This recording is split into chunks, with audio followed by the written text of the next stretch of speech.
Good day everyone. Our topic for today is all about continuity of a function. So let's start. Now let's define continuous function.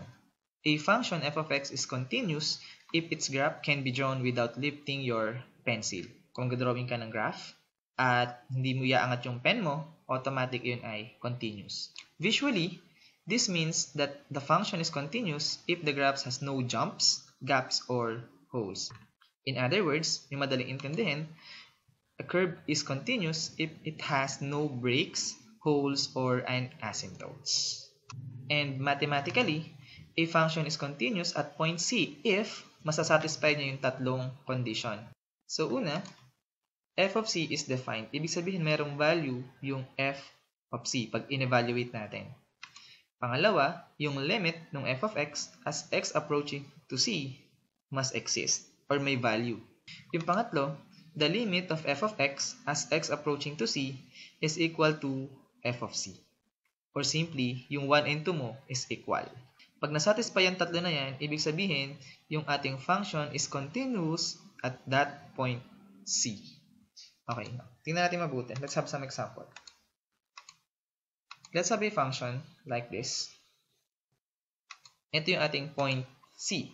So, katapat niya yung hole, may butas. Now, let's see if this function is continuous. So, kailangan masatisfy niya yung tatlo. Una, f of c is defined. Pag nag-plug in ba tayo ng value ng c, makakuha ba tayo ng number? And the answer is no. Bakit? Kasi nga, yun ay hole or butas. Wala tayong makukuha kahit anumang value doon. Nakuha? So, f of c is not defined. Now, yung limit ng f of x as x approaching to c exists ba? And the answer is yes. Kasi yung limit ng ating function coming from the right and coming from the left goes to one point. Kaya yung ating limit at that point exists. Next, yung 1 and 2 ba ay equal? And the answer is no. So, isa lang yung nasatisfy, ibig sabihin, yung function na to is not continuous at point C. Now, anong tawag kapag ganito? Kapag mayroong butas. Ang tawag sa kanya is removable discontinuity. Ano naman yung removable discontinuity? A discontinuity that you could fill in with a single point. Anong ibig sabihin nun? Kapag naglagay lang tayo ng isang point, continuous na siya. Like this. Pag naglagay ka ng point at naging continuous siya ay removable discontinuity. And nangyayari lang to kapag yung ating function ay merong butas or hole. Ang tawag doon ay removable discontinuity. Okay? Now, let's have another example. Paano kapag ganito yung ating graph? Now, let's see kung itong graph na to ay continuous. Pero, visually, alam na agad natin na hindi siya continuous kasi nga meron siyang break. Okay? Now, yung f of c, pag nag-plug in tayo ng value ng c, may makukuha tayong point. Kasi meron niyang shaded part. So, meron tayong makukuhang value. So, ibig sabihin, ito ay defined. Now, yung limit ba ng f of x as x approaching to c exists? And the answer is no. Kasi yung limit ng ating function coming from the right and coming from the left ay magkaiba ng tinutumbok na value. Ibig sabihin, the limit does not exist. So, hindi yan pwede. Now, yung una sa kayong pangalawa ba ay equal? Malamang, hindi. Kaya ito ay not continuous. Ano yung tawag kapag ganito? Ang tawag dito is jump discontinuity. So, obviously naman, kasi ito ay nag-jump. Okay? Next, last example. Paano kapag ganito yung ating function? Unahin na natin yung first. F of c is defined ba? And the answer is yes. Bakit? Kasi meron tayong shaded point. So, meron tayong check dyan. Next, the limit of f of x as x approaching to c exists ba? And the answer is yes. Nag-exist siya dun sa positive infinity. So, yung limit, pwedeng mag-exist sa positive infinity at pwedeng mag-exist sa negative infinity. In this case, yung limit natin ay nag-exist dun sa positive infinity. Yung answer natin is parehas positive infinity coming from the right and coming from the left. So, ito ay exist. So, yung 1 and 2 ay nasatisfy niya. Now, yung pangatlo, equal ba yung number 1 sa yung number 2? And the answer is no. Magkaiba sila ng value. Yung limit niya is positive infinity, samantala yung value ng f of c ay hindi positive infinity. Therefore, hindi sila equal. So, ibig sabihin, yung ating function is not continuous at point C. Now, ano naman yung tawag sa discontinuity na to? Ang tawag dito ay infinite discontinuity. Okay, now let's have some example. The graph of f of x is given below. Based on this graph, determine where the function is discontinuous. Also, determine the type of discontinuity. So, meron tayong tatlo. We have removable discontinuity, we have the jump, and we have the infinity. Now, simulan natin. Bilugan natin yung mga points kung saan obvious na sila ay discontinuous. So, unahin na natin yung negative 2, yung positive 2, at saka yung positive 4. Now, meron pang isa na hindi masyadong obvious, pero discontinuous siya. Dun sa 0. Kung mapapansin, magkaiba sila ng direction. So, ito ay discontinuous at 0. Now, alamin natin ano-ano yung mga tawag sa mga discontinuity na ito. Dun sa point na negative 2, kung mapapansin, ito ay tumalon, so ibig sabihin ito ay jump discontinuity. Ganun lang kasimple. Yung sa 0 naman, kung mapapansin, ito ay papuntang positive infinity, yung nasa kaliwa, at yung nasa kanan papuntang negative infinity. Therefore, ito ay infinite discontinuity. Yung tapat naman nung positive 2, ito ay may hole or butas, so meaning ito ay removable discontinuity. Bakit? Kasi mag-plug in ka lang ng isang point doon sa gitna ng ating hole and continuous na siya. Last, yung tapat ng positive 4, since ito ay tumalon, hindi ka pwedeng maglagay ng point dyan, magiging continuous yan. Impossible yon. Okay? Kaya ito ay jump discontinuity. And we're done. Okay, let's move on. So, determine if the given function is continuous or discontinuous at the indicated points. Also, determine the type of discontinuity. Number 1, yung ating function is x squared over 4 all over x minus 2. Titingnan natin kung siya ay continuous or discontinuous dun sa point na x equals to 2, x equals to negative 2, and x equals to 0. Number 2, we have f of x is equal to x squared minus 4 all over x squared plus x minus 6. So, kailangan natin tingnan kung ito ay discontinuous or continuous sa point na 2, point na negative 3, and positive 6. Now, let's have the solution. So, number 1, ang kailangan natin gawin dito is i-factor siya.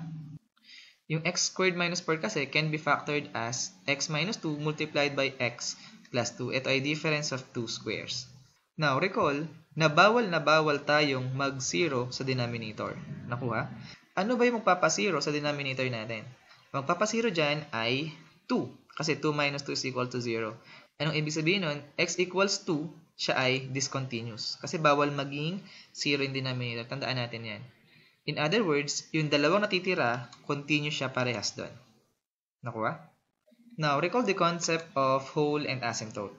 Para tayo nagkakaroon ng whole? Kapag ito ay may common factor. Or simply, 0 over 0. Paano tayo nagkakaroon ng asymptote? Kapag ito ay naging constant over 0. Now, tingnan mabuti yung ating given. Meron silang common factor na x minus 2. Anong ibig sabihin nun? At x equals sa 2, yan ay magiging 0 over 0, or ito yung kanilang common factor, therefore, ito ay whole. So, anong klaseng discontinuity meron tayo dun sa x equals sa 2? And the answer is removable discontinuity, kasi ito ay whole or butas. Okay, and we're done. So, let's move on to example number 2. So, una, ganun pa rin. Factor ulit natin siya. Yung numerator natin is x minus 2 multiplied by x plus 2. Yung denominator natin ay x minus 2 multiplied by x plus 3. Now, ano yung magpapasiro sa denominator natin? Doon yung ating discontinuity. Okay? So, una, magpapasiro sa kanya if x equals sa 2. So, iyan ay discontinuous at that point. Next, yung negative 3. Kasi negative 3 plus positive 3, ito ay 0. So, ibig sabihin, discontinuous din siya dun sa x equals to negative 3. Now, yung x equal to 6, wala tayong magiging problema dyan. So, yung function natin ay continuous dun sa x equals to 6. Now, anong klaseng discontinuity meron sa x equals sa 2 and x equals to negative 3? Now, notice na yung x minus 2 ay makakancel. Ibig sabihin, may common factor tayo.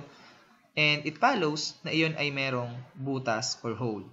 In short, yung x equals 2 is removable discontinuity or simply ito ay may butas. Okay? Next.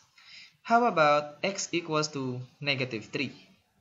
Kung mapapansin, hindi natin siya makakancel out. So, ang tendency kung hindi natin makakancel out, ito ay magiging constant over 0.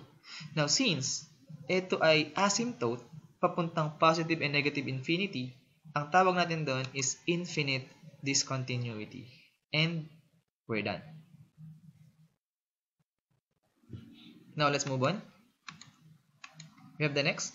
Determine whether the function is discontinuous. Also determine the type of discontinuity. 1 and 2.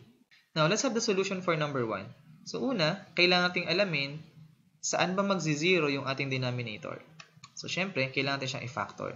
So this becomes t plus 2 multiplied by t plus 3. Now, ano-ano yung mga value ng ating variable kung saan magsi-zero yung ating denominator? And yung first one natin ay t is equals to negative 2. Kasi pag nag-plug in tayo ng negative 2 dyan, magiging 0 to. So 0 na yung denominator natin. Also, t is equal to negative 3. So we're done sa first part, yung pag-determine kung saan siya discontinuous. Next part natin is determine the type of discontinuity. Kung mapapansin, yung t plus 2 hindi natin siya makakancel out, ibig sabihin siya ay asymptote. At kung siya ay asymptote, ito ay infinite discontinuity. Now, paano naman dun sa x equals to negative 3? Hindi rin natin siya makakancel. O anong ibig sabihin? Hindi siya whole. So, ito ay infinite discontinuity din. And we're done. Now, let's move on to example number 2. Now, ano yung magpapasiro dun sa ating denominator? So, bigla nyo marirealize, Sir, hindi siya factorable. And the answer is yes, hindi nga siya factorable. So, mag-stop na ba tayo? And the answer is no. Ano pa ba yung mga way kung paano natin makukuha yung 0 ng ating function? Dito papasok yung lesson natin before na quadratic formula. So una, equate natin sa 0 yung denominator. Next, gamitan natin ang quadratic formula. So paano ba natin kukunin yung a, b, and c? Yung a yung kasama ng x squared, yung b kasama ng x, and yung c, yun yung constant. Next, isubstitute na natin. We have x equal to, yung b natin is positive 2, so negative of 2, plus or minus the square root of yung b natin ay 2, minus 4 times, yung a natin ay 1, yung c natin is negative 5, all over 2 times 1. Simplify pa natin, we get negative 2 plus or minus square root of 24 all over 2. Next, yung 24 kasi ay 4 times 6. And yung 4, ang square root ng 4 ay 2. So, pwede natin ilabas, magiging negative 2 plus or minus 2 square root of 6 all over 2. Now, since may 2 parehas dun sa ating numerator, pwede natin i-factor out. So, magiging 2 times the quantity negative 1 plus or minus square root of 6 all over 2. We can now cancel the 2 sa numerator and denominator. We get x is equals to negative 1 plus or minus square root of 6. Dito na magreklamo yung ilang estudyante na sasabihin na, Sir, ang hirap naman ng calculus. Actually, hindi mahirap yung calculus. Ang mahirap kung hindi mo inaral yung basics. Tingnan nyo mabuti. Ang ginawa lang natin dito is quadratic formula. Wala namang iba tayong minagic dito. At yung quadratic formula, lesson natin yan, tayo ay nasa grade 9. So, ang tendency, hindi mahirap ang calculus. Ang mahirap, hindi natin inaral yung ating basics. Nakuha? So, wag nating isisi madalas sa calculus. Napakahirap naman ng calculus, napakahirap ng math. Baka kasi minsan, tayo rin yung may kasalanan. Hindi kasi natin inaral yung ating mga past lessons. Okay, so by the way, let's move on. So, ito yung ating mga discontinuities. At x equals to negative 1 plus square root of 6. At yung isa, negative 1 minus square root of 6. Now, kung mapapansin, hindi naman natin siya makakancel out. Kasi wala namang common factor dun sa denominator and numerator natin. Therefore, parehas silang infinite discontinuity and we're done.